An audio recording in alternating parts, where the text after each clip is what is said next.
Hello everyone, पीसे simplify channel में आपका स्वागत है।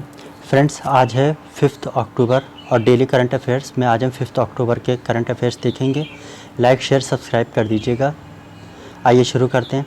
हाल ही में चैगोस आइलैंड चर्चा में था। चैगोस आइलैंड चर्चा में था। क्यों चर्चा में था फ्रेंड्स? तो इस पे अभी तक कब्जा किसका था? ब्रिटेन का था। ब्रिटेन वही है जिसने हमारे पर राज किया। ठीक है। हाल ही में चैगोस आइलैंड जो कि कब्जा ब्रिटेन का था, उसने मॉरिशस को हैंड ओवर कर दिया, मतलब मॉरिशस को दे दिया। ठीक। अब इसकी लोकेशन जान लेते हैं कि मॉरिशस के पास जो चैगोस आइलैंड आया है, ये चैगोस आइलैंड है कहाँ पे? तो ये हिंद महासागर में स्थित है। ठीक है। हिंद महासागर यानी इंडियन ओशन में स्थित है। और जो मॉरिशस है ये ब्रिटेन से कब आज़ाद हुआ था? तो 1968 में आज़ाद हुआ था। आइए नेक्स्ट क्वेश्चन पे बढ़ते हैं। विश्व शिक्षक दिवस कब मनाया जाता है? तो विश्व शिक्षक दिवस मनाया जाता है 5 अक्टूबर को। और राष्ट्रीय शिक्षक दिवस कब मनाया जाता है? तो राष्ट्रीय शिक्षक दिवस मनाया जाता है आपका 5 सितंबर को, जस्ट 1 मंथ। अब ये जान लेते हैं कि जो राष्ट्रीय शिक्षक दिवस मनाया जाता है ये किसके याद में मनाया जाता है? तो जो भारत के पहले उपराष्ट्रपति थे, उपराष्ट्रपति थे कौन? डॉक्टर सर्वपल्ली राधाकृष्णन। उनके याद में ये राष्ट्रीय शिक्षक दिवस मनाया जाता है। और डॉक्टर सर्वपल्ली राधाकृष्णन को 1954 में भारत रत्न भी मिला है। ठीक, 1954 में भारत रत्न भी मिला है।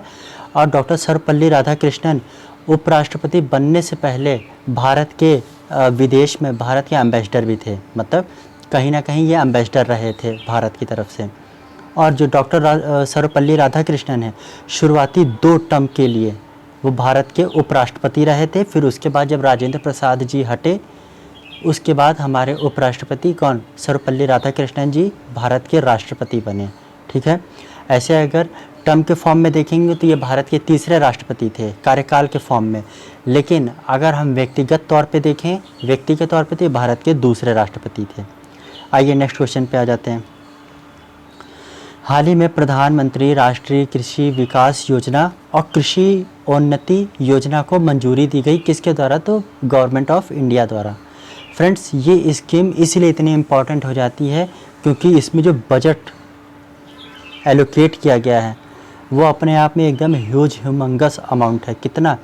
1,01,321.61 करोड़ रुपए।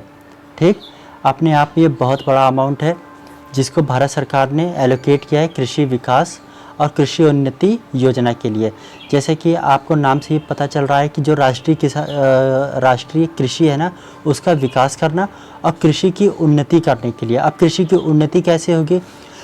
तो फ्रेंड्स, सतत कृषि को बढ़ावा देना। सतत कृषि आप जानते ही हैं क्या होता है। सतत मतलब ऐसा विकास, ऐसा प्रयास जो संसाधनों को हानि पहुंचाए बिना भविष्य के लिए रखा भी रहे, भविष्य की पीढ़ी उसको यूज़ कर सके और हम भी यूज़ कर सकें। यही होता है सतत विकास, सतत उपयोग।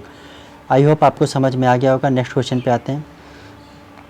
10वां इंडिया इंटरनेशनल साइंस महोत्सव का आयोजन कहाँ हुआ है? तो यह आयोजन हुआ है असम की राजधानी गुवाहाटी में।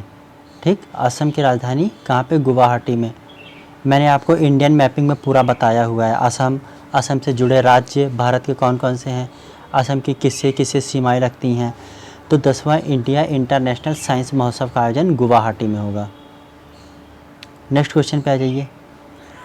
हाल ही में भारत की कैबिनेट ने कुछ भाषाओं को, कैबिनेट कौन? जो सेंट्रल कैबिनेट है, भारत की कैबिनेट ने कुछ भाषाओं को शास्त्रीय भाषा का दर्जा दिया है।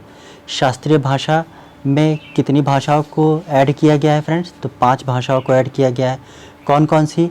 तो एक मराठी, दूसरी पाली, तीसरी प्राकृत, चौथी है असमिया, 5वीं है बंगाली। तो इनको भारत सरकार ने शास्त्रीय भाषा का दर्जा दिया है। अब टोटल शास्त्रीय भाषा की संख्या कितनी हो गई है? ठीक, अब कितने टोटल भारत में शास्त्रीय भाषाएं हो गई? तो 11 शास्त्रीय भाषाएं हो गई हैं। ठीक है, शास्त्रीय भाषा 11 हो गई हैं। पहले 6 को दर्जा मिल चुका है जिसमें कन्नड़ था, तेलुगु था, तो उस पर मत जाइए, अब इस पे ही जाइए क्योंकि यही इम्पॉर्टेंट है। ठीक है, ये इम्पॉर्टेंट है। और जो शास्त्रीय भाषाओं का उल्लेख है वो संविधान में कहाँ पे है, तो संविधान के शेड्यूल 8 में है, ठीक है, 8वीं अनुसूची में, शेड्यूल में है। आई होप आपको समझ में आया होगा। लाइक शेयर सब्सक्राइब कर दीजिए और कमेंट करके बताइएगा कैसा सेशन रहा। एक क्वेश्चन और जो बहुत इम्पॉर्टेंट है वो आप ऐसे ही सुन लीजिए। हाल ही में जो देशी गाय होती हैं, काऊ माता, उनको राजमाता का दर्जा किस स्टेट ने दिया है, तो वो दिया है महाराष्ट्र राज्य ने, ठीक है। जो देशी गाय हैं उनको राजमाता का दर्जा किस राज्य ने दिया है, तो महाराष्ट्र राज्य ने दिया है। इसको नोट डाउन कर लीजिएगा। और मुझे याद है इसीलिए मैंने इसको लिखा नहीं, मैंने आपको बता दिया। धन्यवाद।